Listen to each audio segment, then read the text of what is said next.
भोले बाबा मूल रूप से यूपी के एटा जिले के बहादुर गांव के रहने वाले हैं। उन्होंने अपनी शुरुआती शिक्षा एटा जिले में ही ग्रहण की। उनके पिता किसान थे। भोले बाबा शिक्षा ग्रहण करने के बाद पुलिस में नौकरी करने लगे। करीब 18 साल नौकरी करने के बाद उन्होंने 90 के दशक में वीआरएस ले लिया। मौजूदा समय में वो अपने ही गांव में झोपड़ी बनाकर रहते हैं। कुछ समय बाद उनका झुकाव अध्यात्म की ओर हो गया और उन्होंने अपना नाम बदलकर साकार विश्वहरि रख लिया। वह अन्य साधु संतों की तरह भगवा या साधारण पोशाक नहीं पहनते, बल्कि सफेद सूट, टाई और जूतों में दिखाई देते हैं। सत्संग के दौरान उनके साथ उनकी पत्नी भी रहती हैं। कई दफा उन्हें कुर्ता पजामा और सफेद टोपी लगाए भी सत्संग करते हुए देखा गया है। और जिसकी इच्छा है वो करेगा सकता है,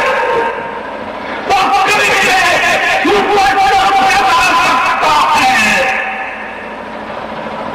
यूपी के साथ ही भोले बाबा के पड़ोसी राज्यों में भी सत्संग होते हैं, जिनमें हजारों की संख्या में लोग एकत्रित होते हैं। बाबा ने कई बार अपने सत्संग में बताया है कि वो कैसे सरकारी नौकरी छोड़ अध्यात्म में आ गए।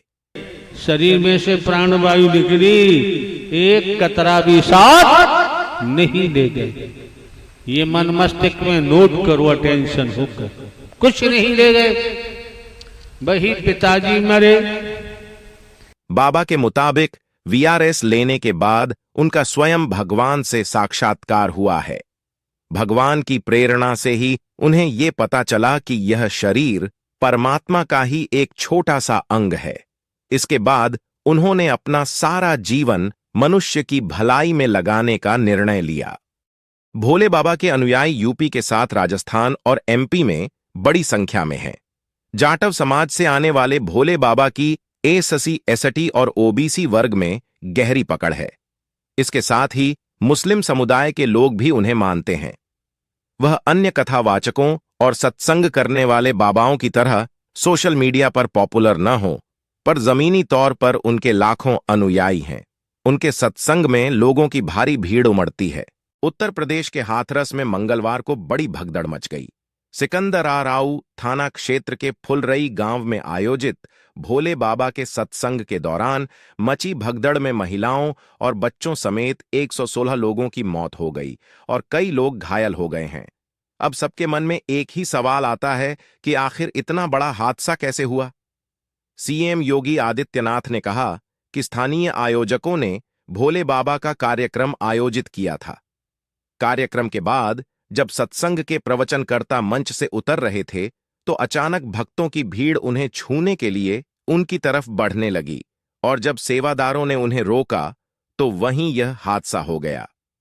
इस पूरे मामले की जांच के लिए हमने एडिशनल डीजी आगरा की अध्यक्षता में एक टीम बनाई है और 24 घंटे में रिपोर्ट तलब की है। प्रत्यक्षदर्शियों ने भी बताया कि भोले बाबा उर्फ नारायण साकार हरि का सत्संग करीब 12 बजे शुरू हुआ था और दोपहर 2 बजे खत्म हुआ था। सत्संग करने के बाद भोले बाबा वापस जाने लगे।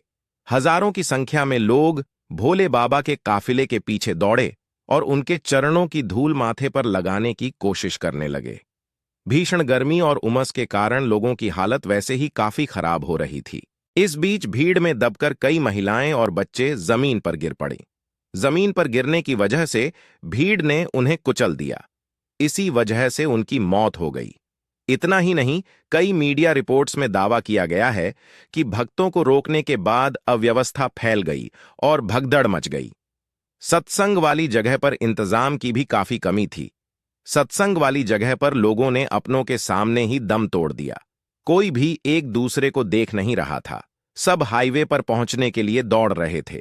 इसी भगदड़ में किसी का पैर गड्ढे में गया तो कोई किसी और के पैरों तले कुचल गया। किसी का बच्चा जमीन पर गिर गया और उसकी भी जान चली गई। हादसे का मंजर इतना भयावह था कि लोगों का कलेजा सिहर उठा। सत्संग खत्म हो चुके, एकदम भगदड़ मची है।